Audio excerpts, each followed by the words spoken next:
Le Seigneur soit avec vous. Et avec votre esprit. Évangile de Jésus-Christ selon saint Luc. Gloire à toi, Seigneur.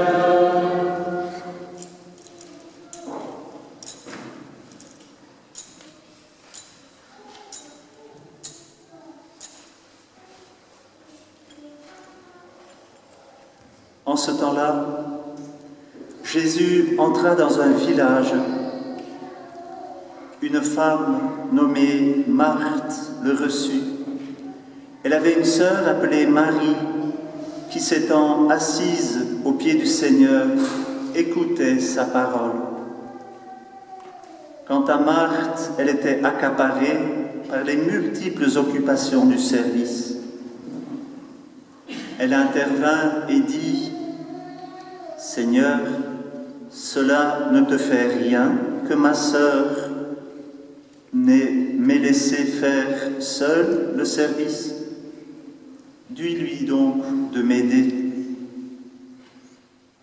Le Seigneur lui répondit : « Marthe, Marthe, tu te donnes du souci et tu t'agites pour bien des choses. Une seule est nécessaire. Marie a choisi la meilleure part et elle ne lui sera pas enlevée. » Acclamons la parole de Dieu. Louange à toi, Seigneur Jésus.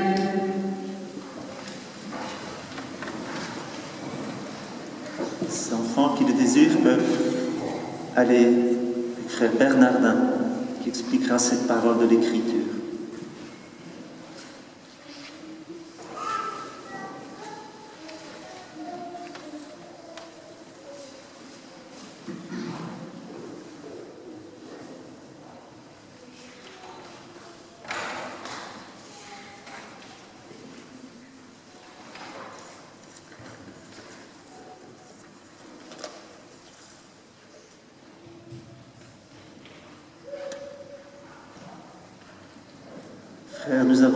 Frères et sœurs, nous avons entendu combien Jésus loue Marie pour sa présence, pour son écoute.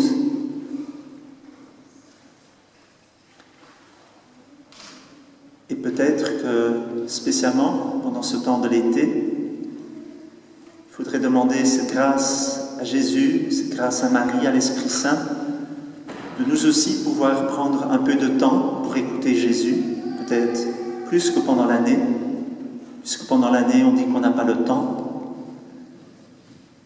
Vacances, ça vient du mot vacare, c'est prendre du temps. Vacare prodeo, c'est prendre du temps pour Dieu. Et c'est peut-être ce que nous pouvons faire pendant les vacances. Cela donnera sûrement une pleine consistance à ceux qui peuvent prendre des vacances.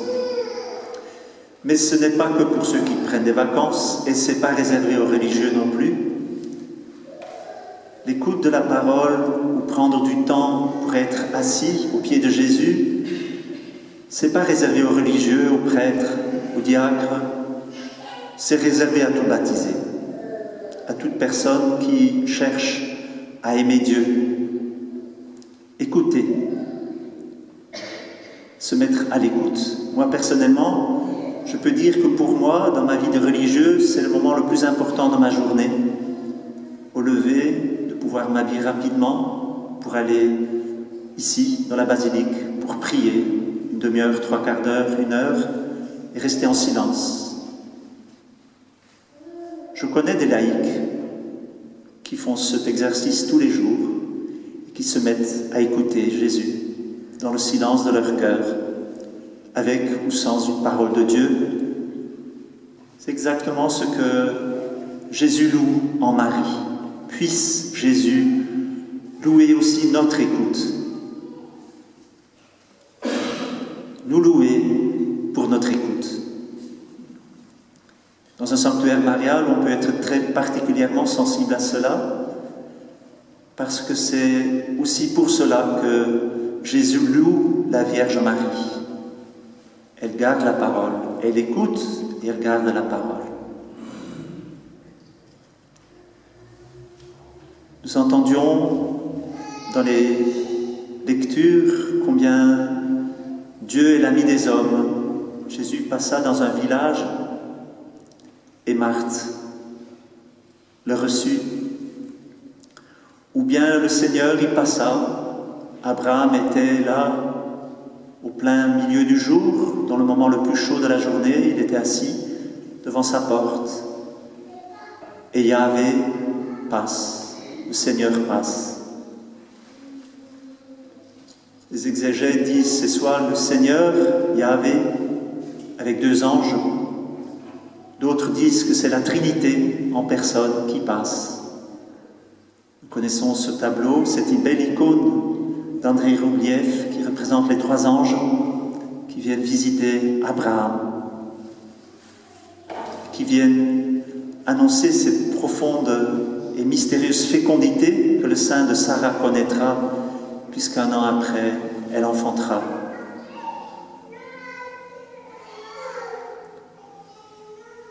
Nous aussi, nous pouvons demander que Dieu passe dans nos vies, et il passe dans nos vies. Lui qui veut demeurer auprès des fils de l'homme, lui qui veut être notre ami, lui qui s'est fait condescendant en voulant vivre parmi nous. C'est ça l'Église, c'est ce lieu où Dieu habite. Et c'est pour cela que l'Église rayonne de la présence du Christ, si elle est à l'écoute de sa parole. Jean, dans son évangile, dit « Le Verbe s'est fait chair et il a dressé sa tente parmi nous ». C'est ce que nous avons chanté aussi dans le psaume.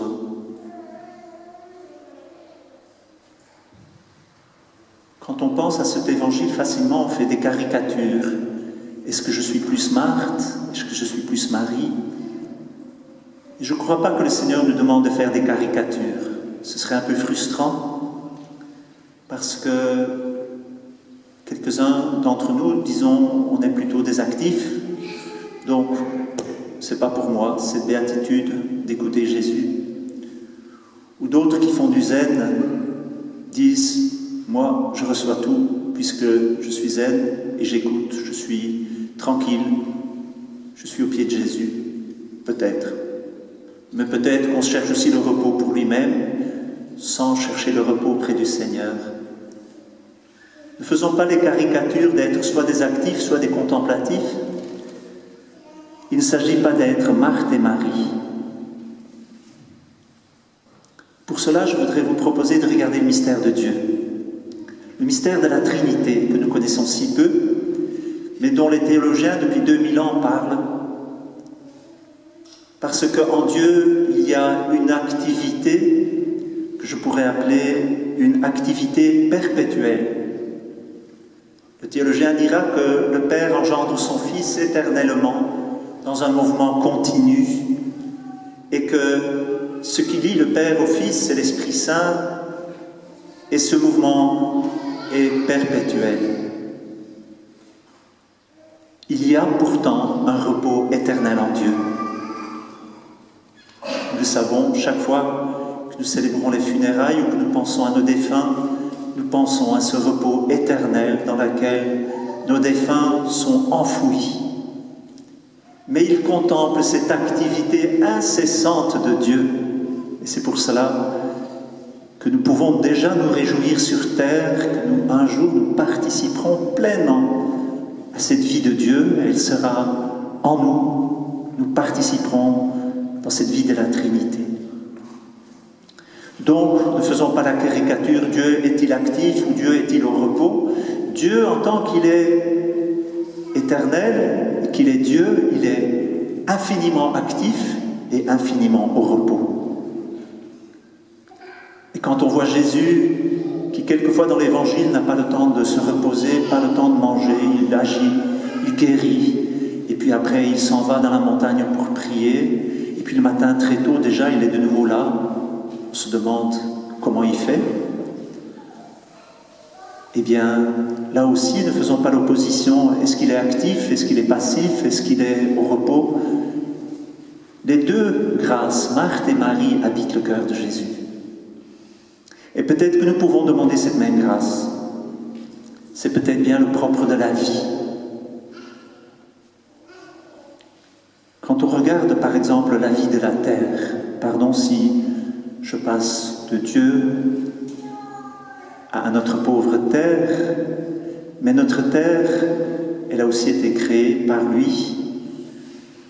Et dans cette terre, il y a une profonde vie et une vitalité incessante de millions et de milliards de micro-organismes par petits bouts de terre. Il y a une fécondité dans cette terre, et puis tous ces organismes font que la terre, elle est bonne. C'est une bonne terre dans laquelle les plantes peuvent prendre racine et porter du fruit. S'il n'y avait pas cette activité, il n'y aurait pas ce repos pour les plantes. Il y a ce repos, et la terre produit du fruit si la terre est bonne. Il ne faut pas nécessairement mettre des engrais, des produits azotés pour que ça produise plus de fruits. Il faut laisser que la terre et que la vie se déploient dans cette terre pour qu'elle soit vivante et au repos, et qu'elle produise du fruit. Tel Dieu, telle notre terre, tel le cœur de l'homme. Puissions-nous, dans nos activités cet été ou tout au long de l'année, à la fois vivre un profond repos, mais aussi une profonde activité. Mais peut-être que le problème est dans le fait qu'on est trop agité, comme le dit Jésus. Alors demandons que et je vous la suggère, cette oraison le matin, si vous ne pouvez pas prendre une demi-heure, prenez un quart d'heure. Prenons un peu de temps pour vacare et prodeo, pour être en vacances tout au long de notre vie. Demeurer auprès de Jésus, demeurer auprès de lui, établir notre tente là où lui, il établit sa tente, dans notre cœur. Dieu a tellement le désir. Il passe dans nos vies comme il passe auprès d'Abraham, comme il passe auprès de Marthe et Marie. Et si souvent la porte est fermée, ou on est trop occupé, il frappe à la porte, mais il n'y a personne. Voilà. Demandons à la Vierge Marie cette grâce, d'une plus profonde intériorité, de savoir que le désir de Dieu, c'est d'habiter notre cœur, qui que nous soyons, pécheurs, pauvres, maladroits, solitaires ou en famille. Créons ces petits lieux, ces petits oasis, ces petits déserts dans nos cœurs, dans nos familles, dans nos communautés, pour que le Seigneur puisse respirer en nous, que l'Esprit Saint conduise nos vies.